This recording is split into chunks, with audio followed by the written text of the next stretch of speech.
Bom dia, pessoal. Nessa aula, então, nós iremos fazer a devolutiva da nossa terceira BA, tá?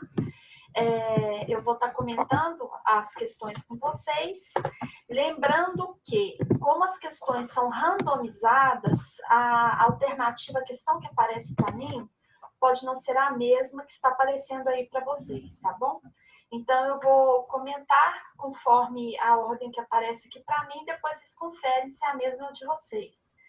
Qualquer dúvida também, durante a semana, vocês podem me contactar pelo e-mail do EAD. Eu peço por gentileza, porque ainda tem alguns alunos que estão contactando direto, e aí a dificuldade de eu responder os casos em separado, tá? Meu WhatsApp não está nem aguentando mais de tanta mensagem, como se diz. Então, por gentileza, usem o WhatsApp do EAD criado para esse fim, tá bom? Bom, a questão que me aparece aqui, a primeira, é o seguinte. A psicologia jurídica tem interesse particular no transtorno de personalidade antissocial. Esse transtorno também pode ser denominado de psicopatia ou sociopatia, transtorno de caráter, transtorno sociopático, transtorno dissocial. Qual opção abaixo não está correta? Primeira, letra A, que aparece para mim como letra A, para vocês também pode estar randomizado aí como outra alternativa. A característica essencial do transtorno de personalidade antissocial é o padrão invasivo de desrespeito e violação dos direitos dos outros. Essa é verdadeira. Essa é a principal característica. O transtorno de personalidade antissocial não se enquadra na categoria de portador de doença mental. Verdadeiro, nós falamos isso várias vezes, né?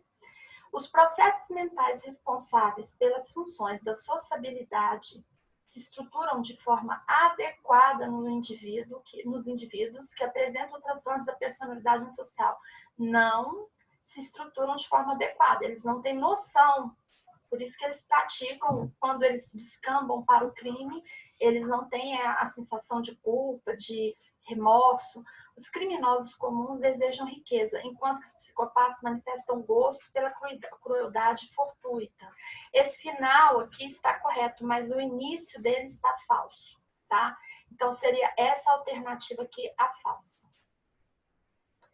Outra questão. A Gestalt terapia sugeriu que qualquer aspecto do comportamento do indivíduo pode ser considerado como manifestação do inconsciente pessoal, falso. Do todo, o ser da pessoa, verdadeiro. Então, aqui seria a alternativa B. Segundo o Manual de Diagnóstico e Estatística de Transtornos Mentais, o transtorno de personalidade antissocial corresponde a um padrão global de desrespeito e violação dos direitos alheios, que ocorre desde os 15 anos, sendo que o indivíduo, para ser identificado com este transtorno, tem que ter, no mínimo, a idade de 18 anos. Nós falamos isso várias vezes, letra E. Um dos pressupostos do modelo psicológico para compreensão sobre as causas do comportamento desajustado enfatiza que o tratamento adequado pode curar o comportamento desajustado, assim como cura as doenças orgânicas.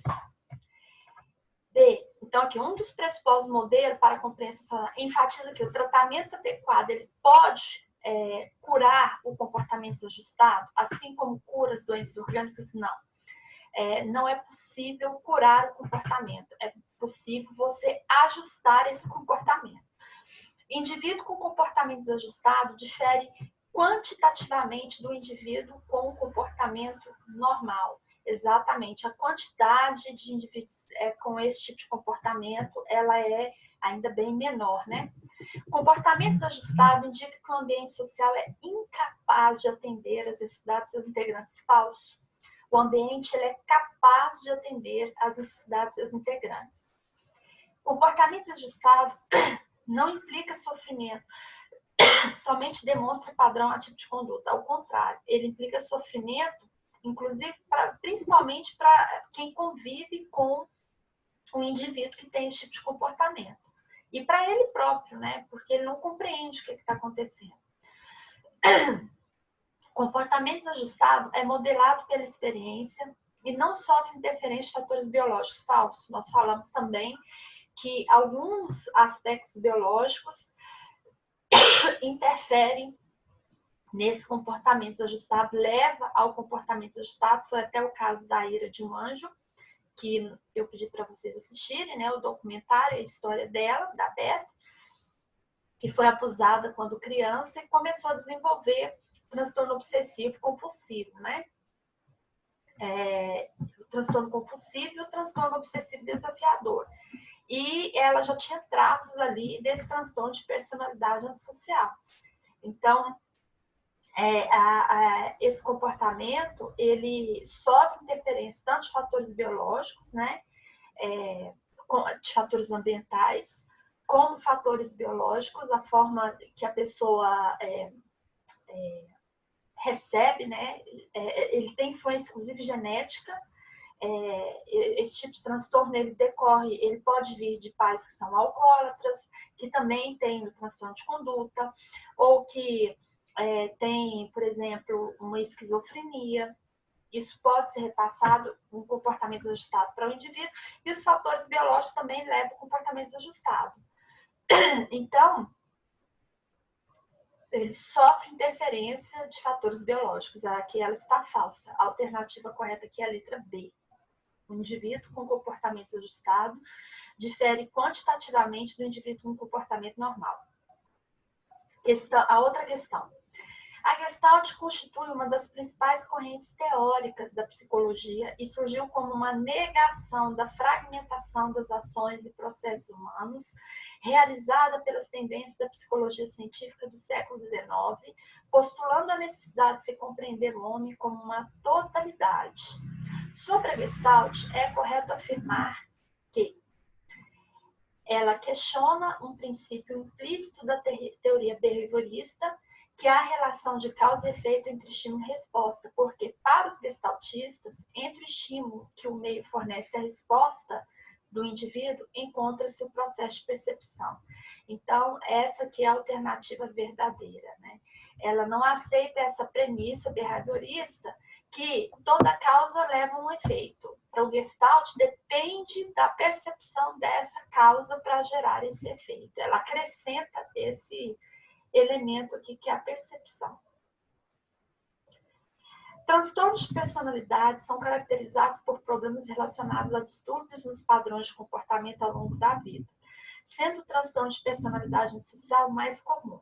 Em relação a esse assunto, assinala a alternativa que não se relaciona a esse tipo de transtorno. Psicopatia e sociopatia são sinônimos de personalidade antissocial e se caracterizam por comportamentos distantes da ética usual e dos padrões legais da sociedade. Verdadeiro. Pessoas diagnosticadas com transtorno de personalidade antissocial devem ser submetidas a punições repetidas para que adquiram discernimento da conexão entre o seu comportamento e as consequências que ele provoca. Não. Esse tipo de tratamento não resolve, inclusive é uma crítica que é feita quando um indivíduo com transtorno de personalidade antissocial, como, por exemplo, nos casos da psicopatia, que a prática forense entende que são sinônimos, né? Sociopatia, psicopatia e o TPAs, eles são tratados como criminosos comuns, então eles vão ser punidos, recebem agravantes, a maioria dos casos de crimes cometidos por psicopatas, por conta de seus requintes, né, de crueldade, recebem agravantes e eles são tratados como criminosos normais, então a punição não resolve no caso deles, né? Essa alternativa, então, aqui é falsa. Os psicopatas classificados como agressivos predadores são indivíduos que satisfazem suas conveniências utilizando acentuada agressividade e atuação fria e insensível, apropriando-se de tudo quanto desejam. Verdadeiro. As 4 marcas de uma personalidade antissocial são o egocentrismo, a falta de consciência, o comportamento impulsivo e o encanto superficial. As pessoas com esse diagnóstico são incapazes de apresentar sentimentos de culpabilidade ou remorso pelo que fizeram. Verdadeiro. Os psicopatas, classificados como passivo-parasitários, são indivíduos que obtêm o que querem praticando em relação aos demais, uma espécie de sangria parasitária, que consiste em aparentar desamparo, necessidade de ajuda e simpatia simples, verdadeira. Então, a alternativa aqui é a B. B não, né? Aqui para vocês não sei o que aparece, mas a alternativa aqui que não relaciona é pessoas diagnosticadas com transtorno de personalidade antissocial devem ser submetidas a punições repetidas. Essa aí é a falsa. Em Gestalt terapia, o conceito que define um ser de relação e inserido no mundo, sendo também um processo básico do relacionamento, viver, sentir, pensar, agir, falar e de experienciar no presente, relaciona-se com a vida e com o imediato que agora denomina-se. Então, aqui, o conceito que define um ser em relação e inserido no mundo. Qual é o conceito que fala que o processo básico de viver, sentir, de experienciar no presente, relacionando-se com a vida, com o aqui e agora? Esse conceito é o contato da Gestalt. Delinquência. Não é sinônimo de psicopatia e nem todo psicopata é um criminoso, pois a presença de atos antissociais transgressivos é, antes de mais nada, um critério externo, ou seja, social e legal. Verdadeiro, isso foi falado várias vezes em aula. Então já fica errado as próximas questões, que é sinônimo de psicopatia? Não é. É sinônimo de psicose? Não é. Não é sinônimo de psicose sempre, mas todo psicopata apresenta sintomas semelhantes aos das psicoses? Também não. É sinônimo de neurose? Também não. Então, delinquência não tem nada a ver com neurose, psicopatia, psicose, tá? Então, é a alternativa, na minha, que seria A. Lidamos sempre com a realidade como chega até nós. Nós a vemos, a introjetamos, somos tocados por ela. Nem sempre, contudo, a realidade que eu processo é a realidade tal qual está fora de mim. Pode acontecer que o que eu vejo e sinto sofra um viés do selo da minha história, surgindo toda uma possibilidade de interpretação. A partir dessa citação, podemos reconhecer que o autor se baseia em pressupostos que norteiam a abordagem gestaltica. Abordagem gestáltica. Vários são os mecanismos de defesa considerados por Peirce na Gestalt terapia, podendo estes serem saudáveis ou patológicos, conforme sua intensidade. Assinar abaixo quais os conceitos caracterizam a confluência. Evitação do envolvimento contato? Não. Confluência é exatamente não ter o contato por ausência dessa fronteira, tá? Da fronteira que seria o contato. Então, não tem nada a ver com evitação de envolvimento com contato. Não é que ele está evitando esse envolvimento, é porque tem essa ausência dessa fronteira. Buscar fazer a outra aquilo que gostaríamos que fizéssemos a nós. Não seria confluência, não tem nada a ver. Incorporar-se de ideias, princípios ou hábitos que não são ensinados, também não. Atribuir ao meio a responsabilidade por os elementos fantasiados pelo próprio indivíduo, tem nada a ver. Estado de não contato, isso é a confluência. Por função à ausência da fronteira de contato, exatamente isso aqui. Os psicopatas não apenas transgridem as normas sociais, como também as ignoram e as consideram meros obstáculos. O diagnóstico de psicopatia somente pode ser feito quando o indivíduo se encaixa de forma significativa em um certo perfil. Uma outra característica importante é, letra D, a impulsividade. Apesar das dificuldades no esclarecimento do curso do transtorno de conduta, psicólogos desenvolvimentistas acreditam que esse transtorno pode apresentar duas vias de desenvolvimento, uma denominada iniciadores precoces e a outra iniciadores tardios. A respeito do assunto, identifique como verdadeiras ou falsas as alternativas. Bom, então vamos já respondendo aqui, né? Indicadores precoces são aquelas crianças que começam com sintomas relativamente moderados, desenvolvendo inicialmente comportamentos de oposição na infância, que logo pioram para transtornos de conduta na média infância, verdadeira. Iniciadores precoces têm pior prognóstico e os problemas tendem a se prolongar até os transtornos de personalidade social na vida adulta, verdadeiro. Iniciadores tardios têm prognóstico pior que os iniciadores precoces, não. Se a pessoa já precocemente já tem esse iniciador, a tendência dela é pior desenvolver o TPAs, né? Então, isso aqui seria falso. Iniciadores tardios desenvolvem comportamentos antissociais na adolescência, que tendem a desaparecer na passagem da adolescência para a vida adulta. Verdadeiro. Então, aqui, para mim, ficou VVFV. A psicologia da Gestalt estudou o processo de aprendizagem, percepção e resolução de problemas, e, para tanto, desenvolveu os conceitos de todo e parte, figura e fundo, e aqui e agora.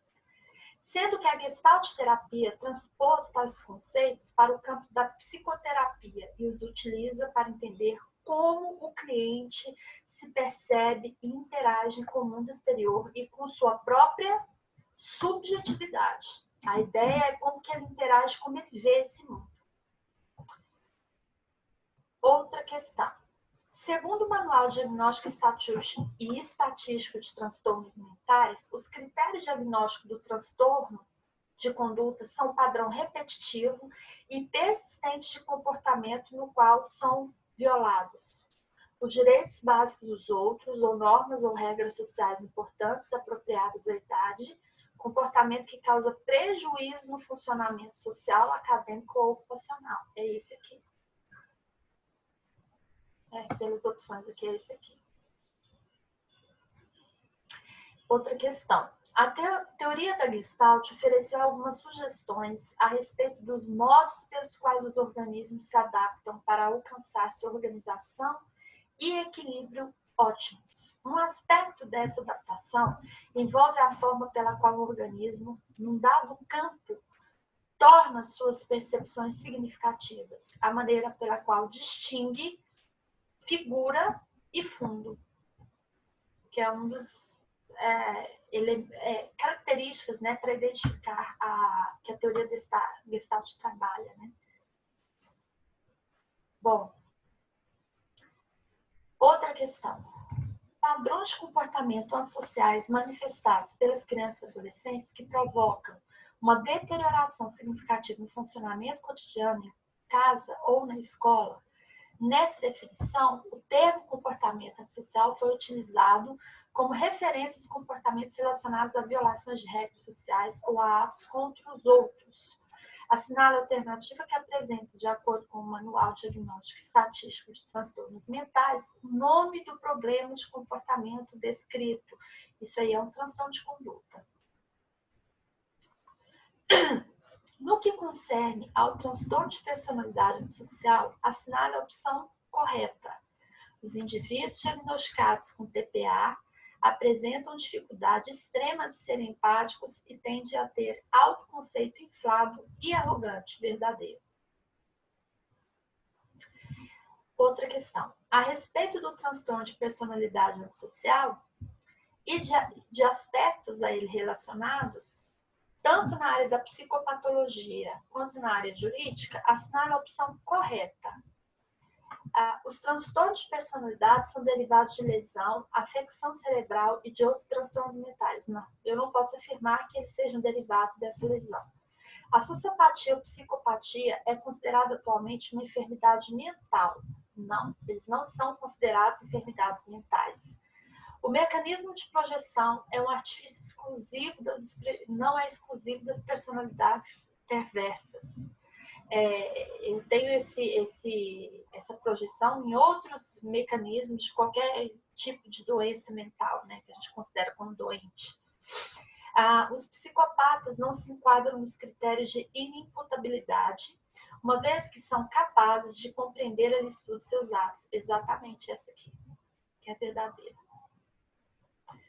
A Gestalt surgiu como resposta a quê? Ela foi uma resposta à psicanálise. A máxima, o todo é diferente da soma das partes, é o credo de que abordagem psicológica? Gestalt terapia. Bom, pessoal, essa foi a prova, então, nós já comentamos aqui todas as questões e qualquer dúvida, estou à disposição, vocês entrem em contato pelo WhatsApp, tá? A respeito de qualquer questão e eu estarei ouvindo vocês. Boas férias, né, para todos, que Deus os abençoe, graça e paz e firme, né, nesse momento que a gente está passando no mundo, que a gente vai conseguir superar. Um abraço a todos.